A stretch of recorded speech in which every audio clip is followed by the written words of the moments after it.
And the victim of a stabbing fights for his life. That makes my heart go out to somebody. On the next Rescue 911.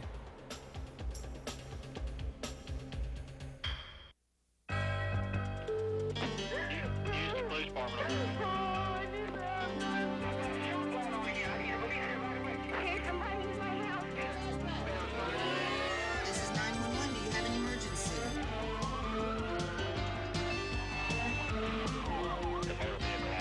Chesterfield Emergency Service.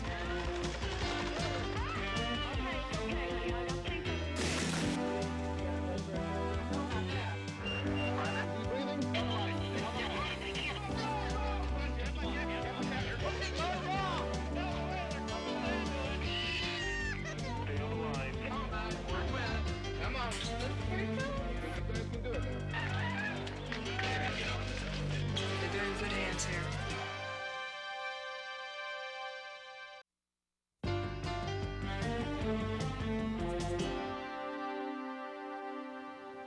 There's nothing routine about saving lives. Each crisis poses its own unique set of problems. This story is not a recreation. It's one case that faced an emergency room team at the University Hospital Trauma Center in Newark, New Jersey on the night of February 24th, 1991. The trauma room is organized chaos. Everyone has a job to do, kind of like a pit crew. You take one piece and everyone gets a tire, and it's kind of the medical equivalent.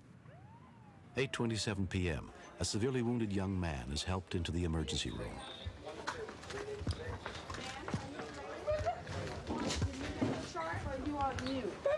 Okay. Dr. Carmela Sophia assesses the victim's injury, while the two young women who brought him in wait outside. Give me some gloves. He was stabbed in the back. What's your name? Take a deep breath. Come on, take a deep breath. Come on, inhale. Right away, you listen to his lungs to see if you hear decreased breath sounds on the side he was stabbed. His breathing wasn't as deep as it should have been. Any size. Assistant head nurse Mary Beth Labb is also on duty. Come on, honey, roll over. I kept giving him directions to try and get him up on a stretcher and sit up in the bed. What happened? Tell me what happened. I know it hurts, but you gotta listen to everybody and do what they're telling you to do. Then the officer finally stopped me and said, no, he's unable to speak. Then I realized that he was deaf and wasn't able to speak on his own. Do you read lips? No. You read lips. How big of a knife? Huh? Stab wound. Do you know how much went in?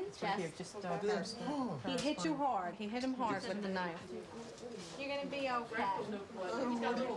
No, honey, you're not gonna. You're not gonna. You're gonna be okay. Listen to me. Listen to me. Come on. Listen to me. Listen. You're gonna be okay. All right, you're gonna be fine. Okay? That makes my heart go out to somebody. It makes me want to stay there even more and hold his hand and keep telling him, I know you're not going to die. You just have to hang in there and you have to believe me. Where were you? At home? Your girlfriend's house. Girlfriend's house? Ask him who Carrie is. Who's Carrie? Carrie? Carrie. In your wallet. Carrie. There's a Who name. is that? Your ex-girlfriend.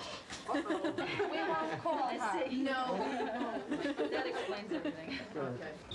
Once the victim is stabilized, his hearing-impaired girlfriend and her sister, who were waiting outside, are brought in to help the trauma team communicate. Okay, has he ever taken any medicine that's made him sick?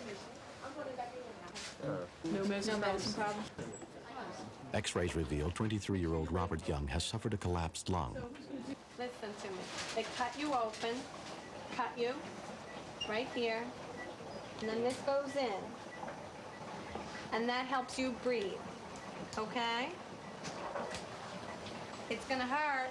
It's gonna hurt. I like patients to know what's gonna happen to them, especially someone in his situation who can't communicate with us the way that he normally does. We're not gonna understand his sign. You're gonna feel a needle. Burn. Needle.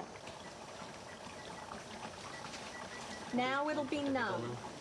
Okay? Numb? Okay. You'll feel pressure. Okay? I'll tell you when.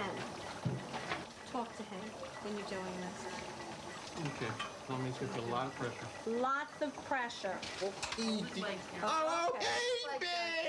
Okay. Okay. It's a very painful procedure.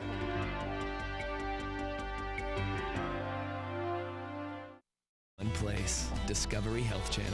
Real life, medicine, miracles.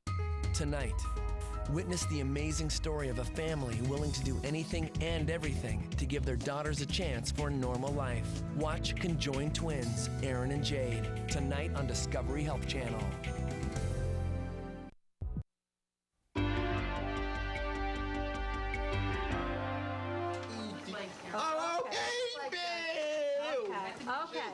It's a very painful procedure, and you just don't know what's going to happen to you. You don't know the pain that you're going to feel.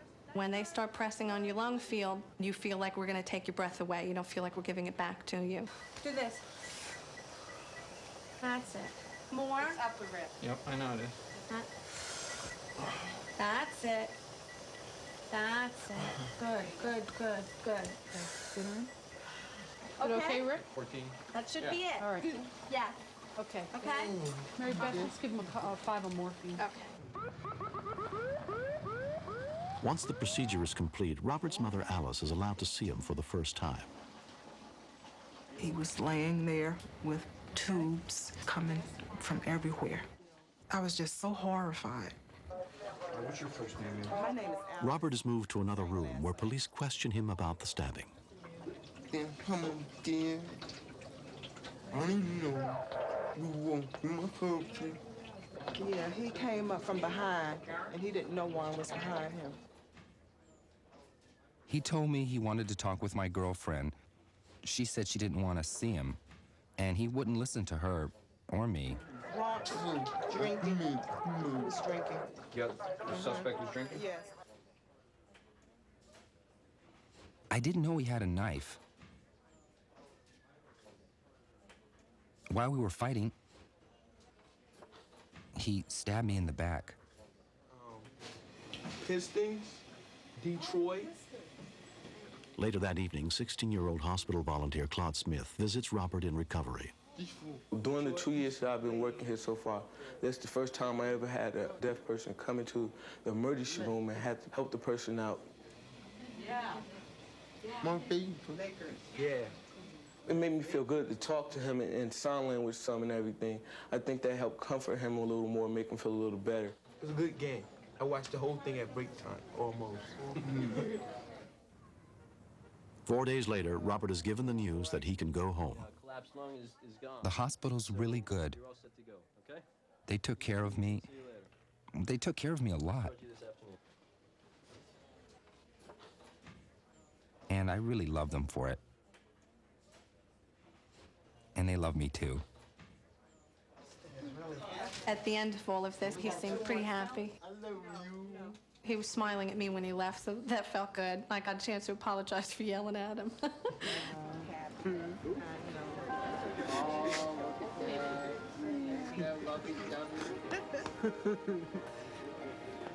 My big baby.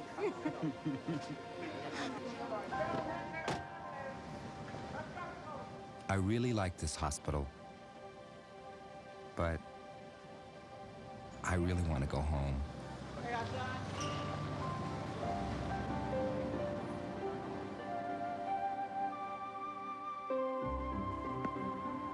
Within 6 weeks, Robert's collapsed lung completely healed. I think I'm fine. I feel much better. Oh, I'm happy. He's a special child. He graduated from the State School for the Deaf here in New Jersey with honors, excelled in sports there, basketball, and now he plans to go into college. I am very proud of him. An arrest warrant for the suspect is outstanding. I'm just so sad that this happened, but I think this is a good experience for him. I think that this is a good experience for the hospital, too. It will help people at other trauma centers and the public be more aware of deaf people, hearing impaired people.